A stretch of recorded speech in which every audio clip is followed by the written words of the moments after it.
నంద్యాల జిల్లా ఆళ్లగడ్డలో రచ్చబండ కార్యక్రమంలో భాగంగా కోటి సంతకాల సేకరణ చేపట్టారు. మాజీ ఎమ్మెల్యే గంగుల బ్రిజేందర్ రెడ్డి, వైఎస్ఆర్సీపీ ప్రధాన కార్యదర్శి భూమా కిషోర్ రెడ్డిల నేతృత్వంలో ఈ కార్యక్రమం సాగింది. మెడికల్ కాలేజీల ప్రైవేటీకరణను వ్యతిరేకిస్తూ వివిధ వర్గాల ప్రజలు సంతకాలు చేశారు.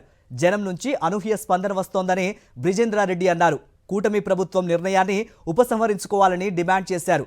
పేద విద్యార్థులకు వైద్య విద్యను అందకుండా కుట్రలు చేస్తున్నారని మండిపడ్డారు. ఈ నెల 12న ఆళ్లగడ్డలో ప్రజా ఉద్యమం ర్యాలీని విజయవంతం చేయాలని పిలుపునిచ్చారు.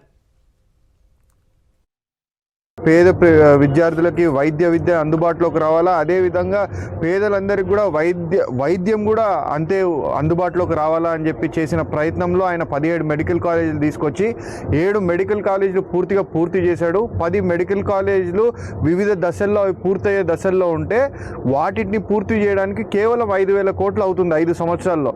ఆ 5,000 కోట్లు నేను ఖర్చు పెట్టలేను, దానిని ప్రైవేటీకరణ చేస్తాను అని ఈరోజు పులివెందుల మెడికల్ కాలేజీలో 50 సీట్లు శాంక్షన్ అయిన సీట్లను కూడా ఆ కాలేజీలను కూడా ప్రైవేటీకరణ చేసి ఎకరాకి 100 రూపాయల చొప్పున మెడికల్ కాలేజీలను ప్రైవేటీకరణ చేసేదానికి చంద్రబాబు నాయుడు గారు కంకణం కట్టుకున్నారంటే ఎంత దుర్మార్గానికి కంకణం కట్టుకున్నారో ఒకసారి ఆలోచన చేయండి.